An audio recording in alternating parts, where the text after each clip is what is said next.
Shalom, hari ini kita akan renungkan kitab Kejadian pasal 31, teksnya ayat 1 sampai 16. Dan sudah dibagi dua paragraf.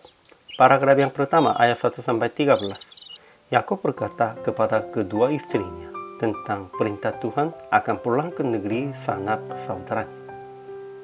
Paragraf yang kedua ayat 14 sampai 16. Lea dan Rahel setuju kepada Yakub dan berkata, maka sekarang perbuatlah segala yang difirmankan Allah kepadamu.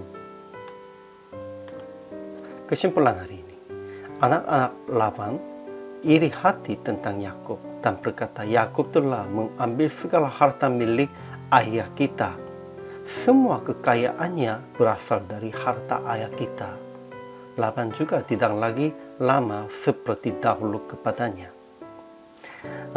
Pada saat itu, Tuhan berkata kepada Yakub, kembalilah ke negeri bapangmu dan kepada sanak saudaramu. Ada banyak alasan yang Yakub kembali ke Kanaan, namun paling utamanya perintah Tuhan. Yakub berkata kepada dua istri akan kembali ke Kanaan, dan mereka juga setuju akan meninggalkan rumah ayahnya.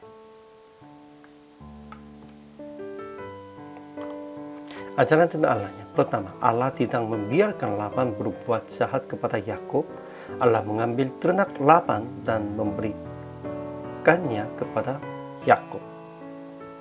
Kedua, Allah berfirman kepada Yakub, pulanglah ke negeri nenek moyangmu dan kepada kaummu, dan aku akan menyertai engkau. Angkatlah mukamu dan lihatlah bahwa segala jantan yang menjantani kambing domba itu bercoreng-coreng, berbintik-bintik, dan berbelang-belang. Sebab telah kulihat semua yang dilakukan oleh Laban itu kepadamu. Akulah Allah yang di Betel itu, di mana engkau mengurapi tugu, dan di mana engkau bernazar kepadaku.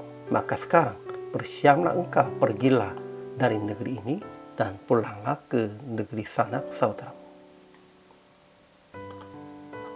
Ajaran tentang manusianya. Pertama, anak-anak Laban berkata, Yakub telah mengambil segala harta milik ayah kita, dan dari harta itulah ia membangun segala kekayaannya. Dan Laban tidak lagi seperti yang sudah kepadanya Yakub. Kedua, Yakub memanggil Rahel dan Lea ke padang dan berkata tentang keadaan yang Laban tidak lagi seperti yang sudah kepadanya, dan berkata lagi tentang firman-firman Tuhan yang perintahkan pulang ke negeri sanak saudaranya. Ketiga, Rahel dan Lea berkata, bukankah tidak ada lagi bagian atau warisan kami dalam rumah ayah kami? Berbuatlah segala yang diperintahkan Allah kepadamu. Jadi aplikasi hari ini, pertama, jangan membenci atau cemburu tentang sesama yang sudah lama kerjasama. Sekalipun Yakub sudah lama kerjasama dengan anak-anak Laban, dan Laban pun juga. Karena dia menjadi kaya, mereka membenci dan mencemburunya, iri hatinya begitu. Itu tidak boleh. Kedua, tetap mendengar firman dengan renungkan firman supaya memahami bimbingan Tuhan. Pada waktu sulit situasinya begitu, Yakub tetap mendengarnya firman dan fokusnya tentang renungkan firman supaya memahami bimbingan Tuhan. Dan dia akhirnya dengar, pulang ke negerimu. Ketiga, jangan berharap bagian atau warisan secara jasmani, secara duniawi. Hanya maju ke kerajaan Allah dengan pengharapan akan mewaris kerajaan Bapa Allahnya. Ya, memang sebelumnya Lea dan Rahel pun masih ada pengharapan tentang warisan atau bagian di dalam rumah Labannya. Namun sudah sadarnya, tidak ada lagi. Ya, tidak usahlah sebenarnya. Secara jasmani, secara duniawi, warisan di duniawinya. Bagi kita juga, kita harus meninggalkan semuanya itu dan harus menujunya hanya kerajaan Allah saja. Di sanalah ada warisan bagi kami.